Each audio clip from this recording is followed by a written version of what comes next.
A&M. Keep it stepping to the A&M.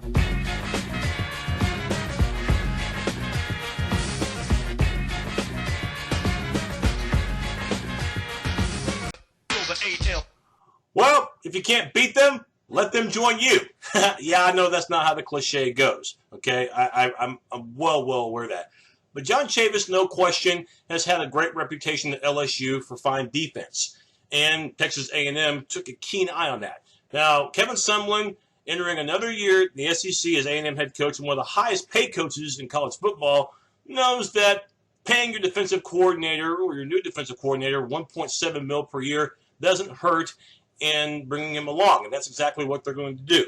Remember, over the years, A&M has not beaten LSU. Okay, 3 straight years they played them in conference play, and not only has LSU won all 3 matchups, but they've held A&M's high-scoring offense, which averaged 35 points per game last year, in check, only giving up 14 points per game in the 3 years that they've played A&M.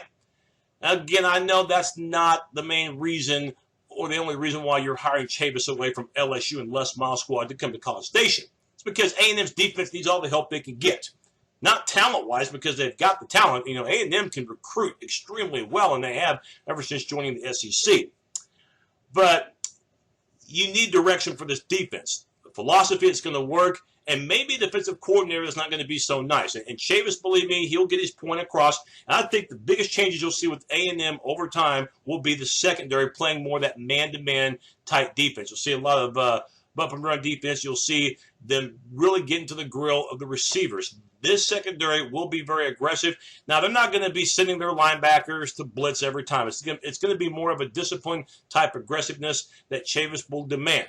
It'll take him a while, A&M will, to adapt. So, again, don't expect heaven and earth this year if you're an A&M defensive fan, okay? But I think over time, he'll be the right hire, $1.7 million per year, which, a lot of Division I coaches don't make that kind of money, and you're paying that to Chevas. But it must be for a reason. That's because he can coach D, and I think, again, they've got the talent, they've got the size, the quickness.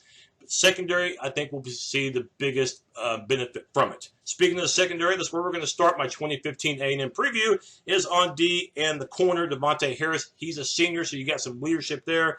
And last year as a freshman, Armani Watts saw some potential in him with 3 picks, and Justin Evans from the JUCO ranks will play at another safety. Speaking of JUCO, linebacking core is going to be a little bit raw. This is the biggest area of concern I have for A&M, but Claude George from JUCO will be a part of the squad, and I hope I'm pronouncing his name right. Otera Aleka. Again, I'm probably butchering that name, the linebacker Aleka. He was the MVP of the Liberty Bowl last year in the win over West Virginia. And you have the middle linebacker in Josh Walker. Defensive line, probably the biggest area of optimism, at least as far as your experience. And Myles Garrett had one heck of a freshman year in Aggie land. 11.5 sacks as a freshman. So you have him coming back. And another end that should see some quality playing time is Deshaun Hall. Defensive tackle, they'll have some depth there. And probably the one prospect you better remember his name, and that is Dalen Mack. Now, Dalen Mack, 6'1", 320, could see playing time. Right now, though, looks like they're solidified as far as nose tackle and D tackle goes with Alonzo Williams, and also, too, you'll have the services as well of Hardrick Walker. A&M's defense last season gave up 28 points per game. 2 years ago, dead last in the SEC in 4 categories, and last year not a whole lot better, dead last in 2 categories. Get why they hired Chevas now? Yeah, I do. And I think over time, A&M will have a chance to seriously contend for the SEC because they're finally seriously addressing the defensive issues, and there have been plenty. Offensively, not too many issues, especially at quarterback. I remember last year they started with Kenny Hill, that big win over South Carolina to start the season. Now, the first thought I had was, man, this A&M team is dangerous, okay? They just went to Columbia, South Carolina, and put a whooping on one of the best teams in the country. Well, a few things we found out. And by the way, Hill, his stats weren't too bad for the year, 23 TDs and 8 interceptions. But a few things we found out after that game. Number one, we found out that South Carolina was one overrated team, okay? One of the most disappointing in the nation last year in college football. So maybe we were a little fooled at that point. But also, too, Kenny Hill had not hit slumps yet, and maybe defenses figured him out. After A&M went 5-0, they lost their next 3, and the Bama blowout, which made it 3 losses in a row, was the final straw that someone had with Hill. So Kyle Allen became the starter, and Allen for the year, 16 TDs, 7 interceptions. By the way, both QBs completed about over 62% of their passes. But now Kenny Hill has moved on, transferred to TCU, so it's Allen's job to lose. And behind him, Kyler Murray. And you will hear about this guy in the near future. Murray, 3-time state champion at QB in Texas high school ball. The receivers, though, probably the most vital part of this team because you'll see 4 wideouts, and 3 of these guys have valuable experience, including Josh Reynolds at 6'4", a tall target. Last season, 13 TD catches, school record. Speedy Noyle, perfect name for a wide receiver, not tall at 5'11", but makes up for it. Extremely quick and, yes, very speedy, no pun intended. You'll have him returning punts and kicks as well. Last season, A&M averaged well over 14 yards per punt return and nearly 30 yards per kickoff return, too. So that part of the special teams is solidified. More on special teams later.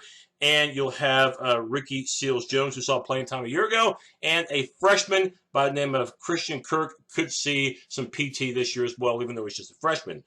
Offensive line, they have to replace the left side. That's a bit of a concern, but at center, you'll have another Matthews on the front in the interior.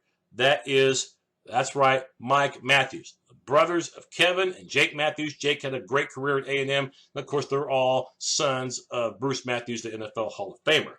On the right side, Jared Creek, right guard, and at the right tackle, guy that they're very high on. He could be the next NFL prospect of tackles. That's Jermaine Affetti. But again, the left side is going to be a little bit raw. Special teams, Drew Kaiser, one of the best punters in the country, about 47 yards per boot, but he has accuracy as well, good pin placement. 22 punts a year ago that landed inside the 20.